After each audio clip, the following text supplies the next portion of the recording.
boy Glenn Lawrence. I am back with another new review for the NRW. This time we're taking on the world. Not actually the world, but it should be the world. It's big as the world. It is Kong versus Godzilla. Now, I know it's called Godzilla versus Kong, but I'm rooting for Kong in this one, so I'm going to put him first.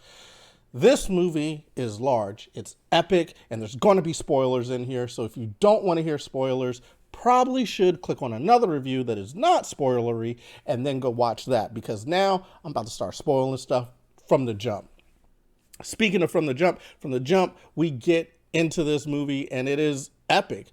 We get to see Kong in his natural habitat. He's just chilling, having a nice day, minding his business, when all of a sudden he is interrupted by some little girl with a doll. And, you know, me, soon to be father, I just thought, like, man, guy can't get no sleep. So the little girl shows him the doll, and it's so enraging that she woke up his sleep that he throws a tree through his new containment area, which is right where we left him before on Skull Island. Monarch has created a containment field for Kong and actually just kept him nice and secure. So that's where we start off. It's kind of cool. You get introduced to some of the human characters, and everything is kind of moving really, really swiftly there. Now, next thing that happens is not so serene. It jumps right into Godzilla going ham. And we have no idea why Godzilla is going ham. Because last time we left him, he was cool. He ruled all the monsters. He went back to his island. He was chilling. He's like, y'all chill. Monsters, y'all chill. Y'all leave these humans alone. And I'm going to go take a nap. So he did that. He went to go take a nap. And he was chilling. But now he's wilding out. Things are going haywire, and we don't exactly know why. I would like to say this, though, about the movie. It starts off great, right? We get the opening scene of Kong just chilling, and then we get the intro scene of the movie where we get all the credits and whatnot, and they end it with a nice, like, tournament style kind of like who got defeated, what monsters got defeated, and then it connects to the image that we see, which is now it's Godzilla versus Kong. So you get that little foreshadowing, which is pretty dope.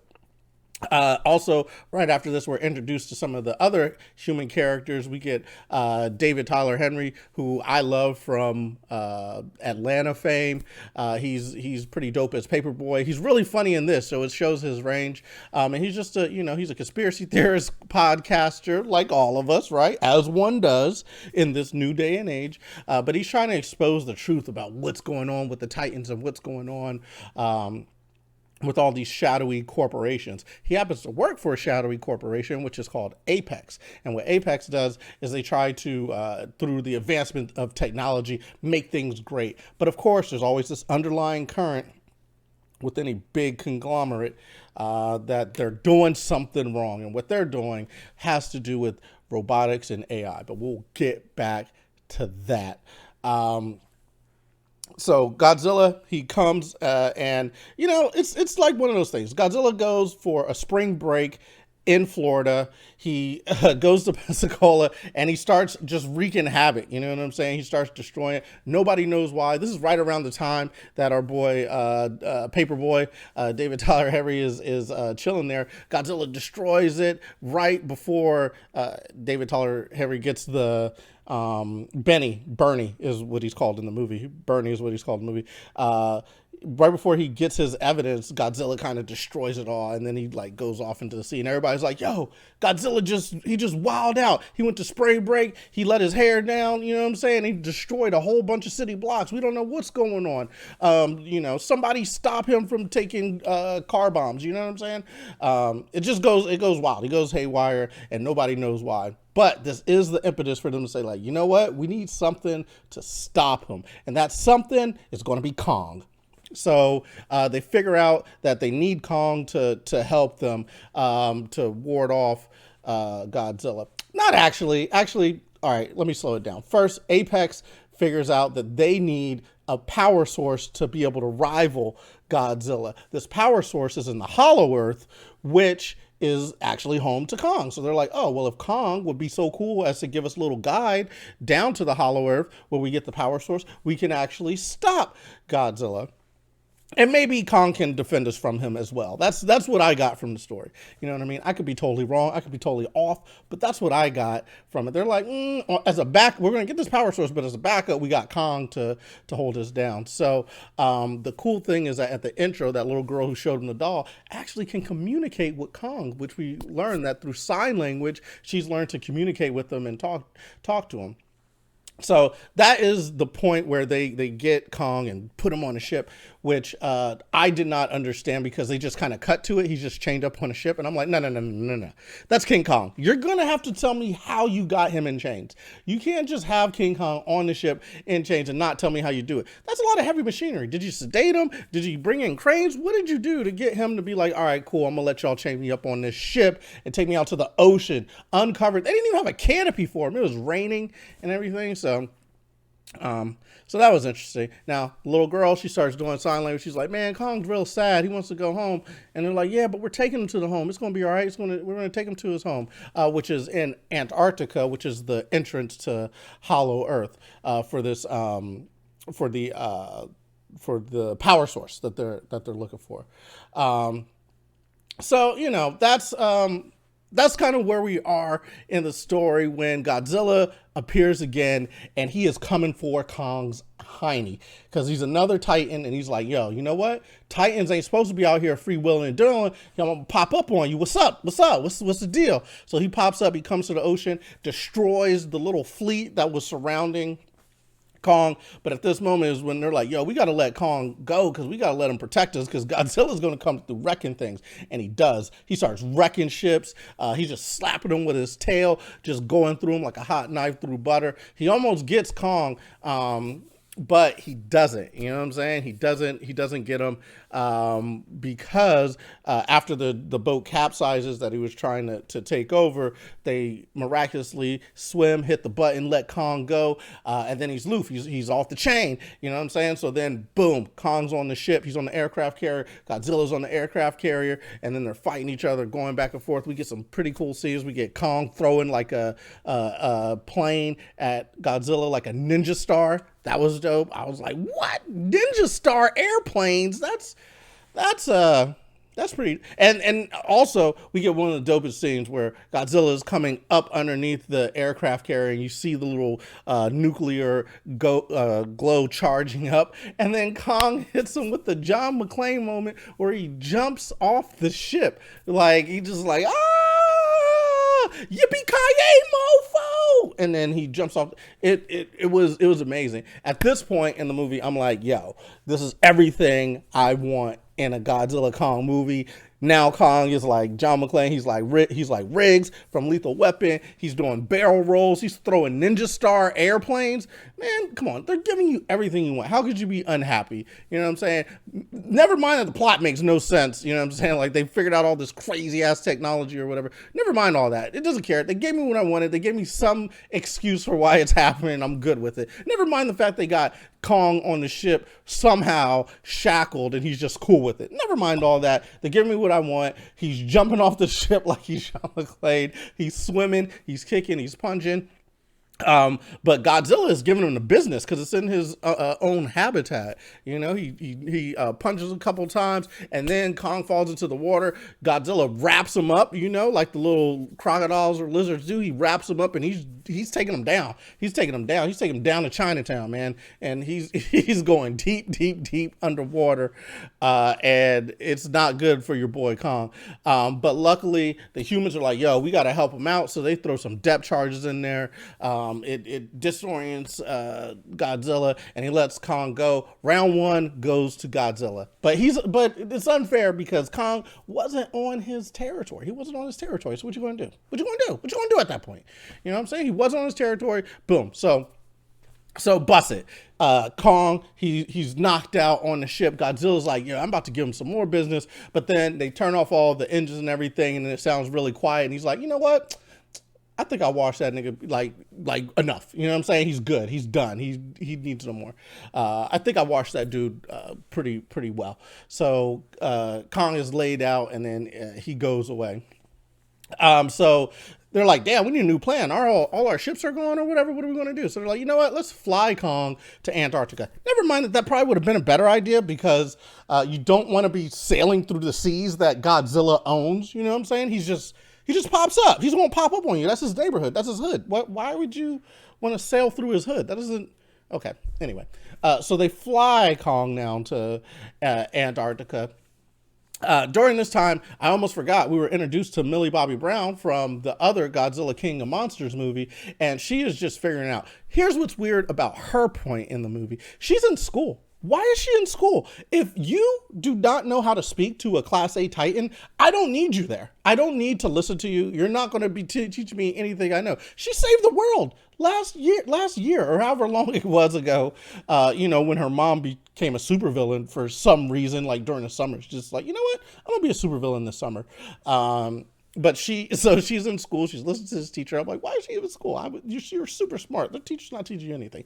Anyways, so she hears about the whole destruction and everything. She's like, man, I got to figure something out because it doesn't make sense. Godzilla's not here to destroy us. He was trying to protect us from those other monsters. He told the other monsters to chill out. Why all of a sudden is he attacking? Her dad's like, yo, chill. Monsters change. Now he's up to, no good. So we got to figure out how to put him down. She's like, Dad, you chose bomb. You chose the supervillain. I'm not going to listen to what you have to say. So she goes off to find the truth, which brings her to Bernie. She tracks down Bernie, figures him out, and that is when they go on their little side adventure to figure out what is going on at Apex. So they break into Apex, they start searching around, snooping around to figure out what's going on. And what they find is astounding. They travel through a tunnel that takes them to another place on the planet. I believe it is Hong Kong, I want to say. I'm pretty sure it's Hong Kong. They find Godzilla there. They're like, what? They find it on the ground. They find Godzilla. They're like, what is happening? It's like a huge Godzilla that's totally robotic. So they figure that out. They also figure out that the way that they're powering it or controlling it is through the head and mind of Ghidorah, because Ghidorah had telepathic powers. That's how he synced up or talked to the other heads. So there's 3 heads on Ghidorah. One of the heads, or they have multiple heads in different places of the world, but they're using those heads to neural link to Godzilla. So they find all that out. They're like, yo. So they got other Titans or mini Titans that they use to practice with Godzilla, but that is why Godzilla was attacking the Apex Labs, because every time they would activate Godzilla, he would be like, yo, what's going on? There's a disturbance in the force. I don't like this. So he would go to the the Apex facilities, the headquarters, and the different locations that they had, and every time they powered up this Godzilla with one of the Ghidorah heads, that's when he would destroy it. That's where he'd go there losing his mind. He's like, yo, there's another monster Titan, I don't know what's going on, but I'm gonna destroy your spot. You know what I'm saying? It sounds like you're harboring something. So he goes in, destroys that joint, and then it's crazy. You see a big ass Godzilla with a big ass head of Ghidorah, and they figure out that, oh, this is how they're powering it, and this is their plan. So they talk to I forget what was his name. The Ezra, I believe his name is. No, Simmons, the guy who's the head. Simmons is like, yo, I need a power source because I need to power this Godzilla, because that's how we're going to fight real Godzilla. I am a god. I've created a Titan. It's of my own making. This is how I'm going to do it. And it's just like, whoa. That was the plan. That was the plan. He was going to have this other Godzilla. So technically, Godzilla is on our side, but not for long, because there are things that go awry. Now, we'll get back to that.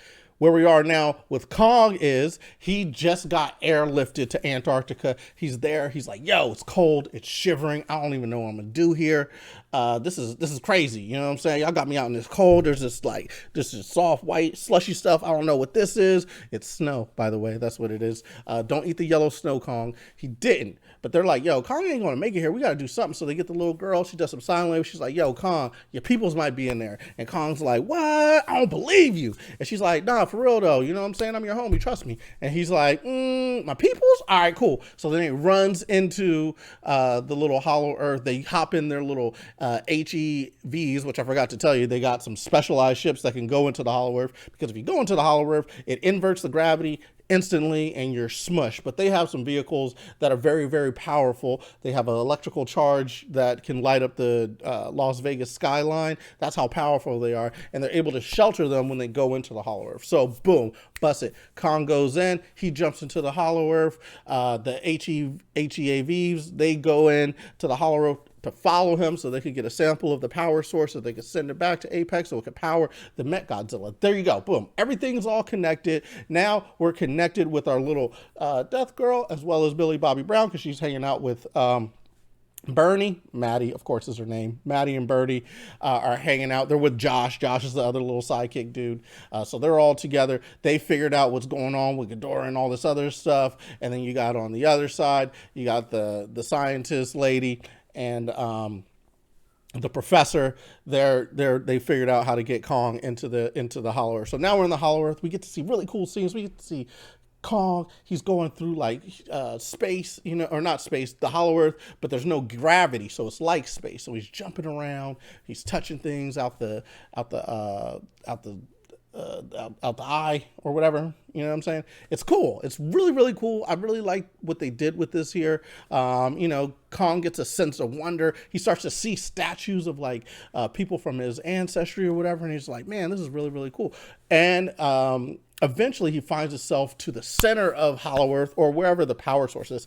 Usually power sources are in the center. So he finds the cave where the power source is, the HEAVs, they land, they're like, oh wait, cool, this is where the power source is. When he's there, he finds like a little axe, and he's looking around and it's just really awesome. They had like a little handprint. He found a secret passageway to get in there, and that's where he finds the axe. And he's just kind of chilling. He's just like, man, this is cool. He sits on his little throne. He's like, this is pretty dope. But as he finds the axe, Godzilla is getting like hype or whatever. So the axe starts glowing when Godzilla gets hype, and he's like, what is this? So he puts the axe down on like a little groove that's basically like a key. You know what I'm saying? So he puts the axe down on the key, which lights up the entire center and kind of starts powering everything. At this moment, Godzilla's like, hold up, because I was about to destroy this Apex joint. But it seems like something is off back at the Hollow Earth. So he says, you know what?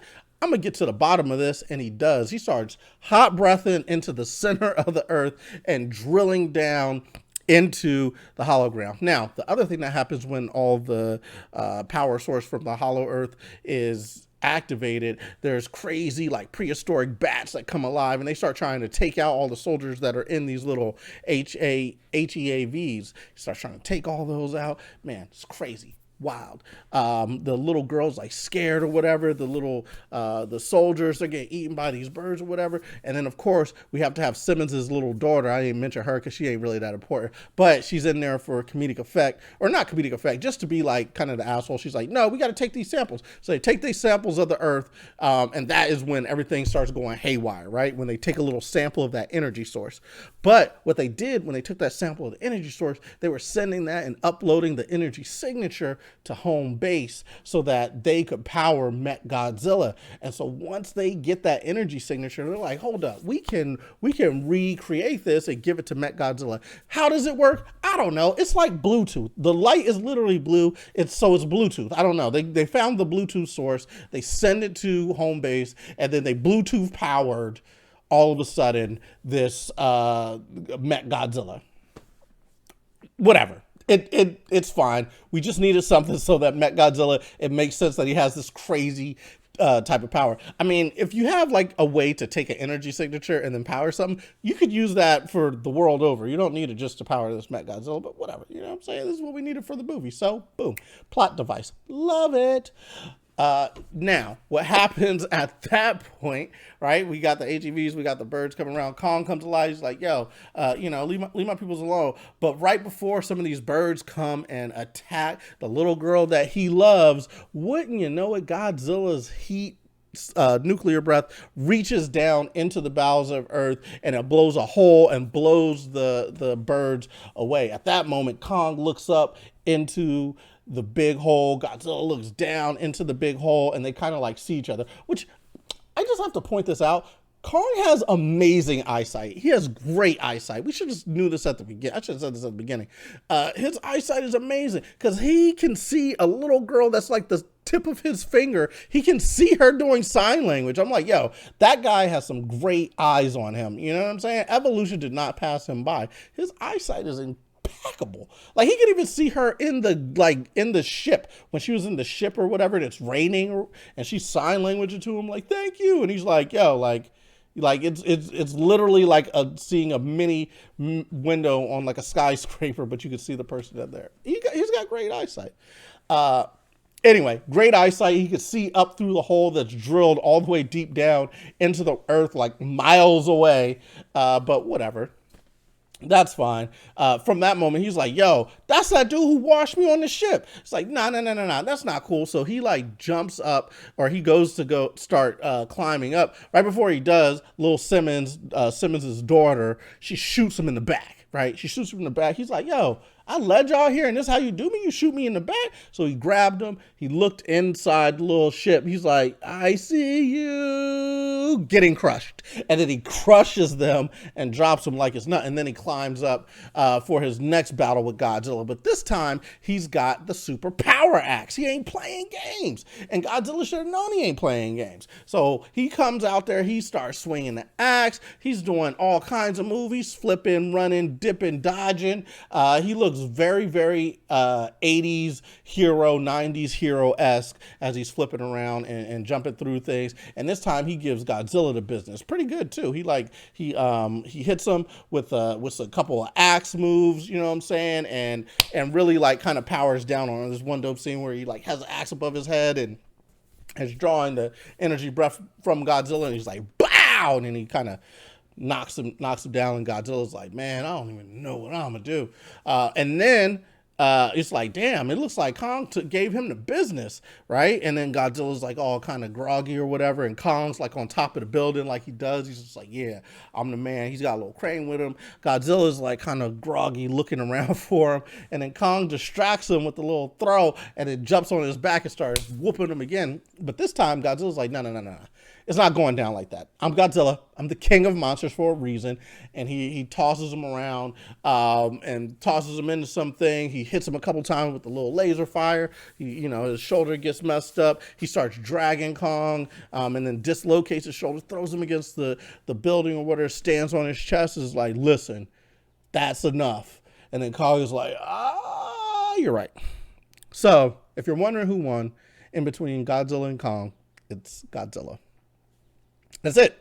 Godzilla definitely won. He definitely beat Kong in this, which is sad for me to say because I wanted to see Kong come out victorious. But Kong kind of bows down just a little bit. He's like, rah, they do have a big screaming match. And then he just kind of falls out, and Godzilla's like, yeah, that's what I thought. And he walks away to go off and, return to his lair. Or so you think, because right as he turns around, Godzilla is fully alive because the brain of Ghidorah has shocked and taken out all the controls that were controlling it. So now it's basically like Ghidorah is in the mind of Godzilla. Never mind how Ghidorah figured out how to use all the lasers or something in there. It's just like intrinsic. It's like, I know I got a power fist now and I'm about to use it. I know I got a laser beam. I know I got rockets on my shoulder and I'm about to use it. So never mind that, how Ghidorah takes over the AI and figures all that out. I don't care. It makes total sense, right? Ghidorah's in there, bad intentions.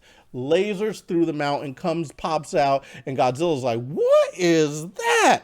I'm going to fight it. And so then they start fighting. Rockets are being launched. Lasers are being blown. And you can tell Godzilla is giving Godzilla the business. At this point, because Kong was laid out, he just submitted to Godzilla, and he's just kind of like, and little girl comes up. She's like, oh man, I can feel his heartbeat. It's slowing down. He's dying. And everybody's like, man, we don't know what to do. We don't know what to do. We don't know what to do. That's when the professor's like, you know what? I know what to do. Our little HEAVs, they got more power than the city of Las Vegas's skyline. I'm going to recharge his heart. So he jumps into the vehicle, puts it on Kong's heart, and then says, all right, I'm going to let it explode. Never mind that explosion may have blown a hole in Kong's chest. Whatever, who cares? That's not what was going to happen. What's going to happen is it's going to blow up in a nice, neat, and orderly way and jumpstart his heart. So that's what happens. It doesn't make any sense, but I love it. I don't care. I just needed a reason why Kong was out, and then he got up. So this is it. Boom. Explodes, shocks his heart back up. Kong wakes up to see Mechagodzilla giving Godzilla the business. And he's like, hold up. What is going on? I'm tired. I just woke up. And that's when he sees little girl, which, again, amazing eyesight from someone who just woke up from a Godzilla-induced coma. He wakes up, he sees the little girl, she gives him silent. He's like, yo, you gotta say Godzilla. He's our homie. And then Kong is just like, no, he just beat me. What are you talking about? Roar! And the little girl's like, no, for real. I'm serious, for real this time. Just like I told you that was home. Like, this is your friend. And he's like, all right. And then he's like, man, I don't really want to. But then she's like, please. And he's like, okay, if you say please, I guess I'll go beat the other monster. So he picks up his axe and he's like, all right, boom. He right before Mechagodzilla is about to give Godzilla the same business that he gave to I forget what the other monster is. The Muto, I guess it was called. It was something terrestrial organism, right? He like opened its mouth and then fired deep down into its mouth and like destroyed it or whatever. That was pretty dope. That was a dope scene. Godzilla's about to do that to Godzilla. He starts opening up his mouth. He's about to draw the laser in, but out of nowhere, Kong comes off the fucking top rope and just and starts hitting him, knocking him out, and then it's on. And then Godzilla and Kong are going hand in hand against Mechagodzilla, and it's just great. They're fighting him, they're throwing him around, they're passing him off, bam, bam, bam, bam. At one point, though, Mechagodzilla's like, man, I can handle both of y'all. He powers them off, shooting rockets. He's giving uppercuts. He is giving the business. He kicked Kong to the curb. He roughed up Godzilla, and Godzilla's just like, boom, he knocks him out. He's way over there. And so then it's up to just Kong facing him. And Kong is trying to hold his own, but he's about to get lit up. At one point, Mechagodzilla has him down. And he has like the little laser thing coming at him, the little laser tail coming at him. He's trying to get him. But luckily, our little human element comes into play again. And we get Bernie, Josh, and Maddie. They're in the control room. They give the system just a little hiccup. They pour a little liquor out for it. It's like, yo, this is for my dead homies. He pours a little liquor out onto the console, which glitches Mechagodzilla for a split second. And in that split second, he's able to Kong is able to take back control of the fight just a little bit, just for a second. Godzilla is able to also help him out just a little bit. Kong has the axe in his hand. Godzilla charges up the axe with his fire breath, like from a prone, like he's laying down, like he's like, but I can help you out. Hits him with the fire breath. The axe gets charged up, and then Kong says, rah! Rips off dude's arm. Chops it down, and then he chops off his other arm. He chops his leg and chops his head off and rips his head off and gives him a good roar.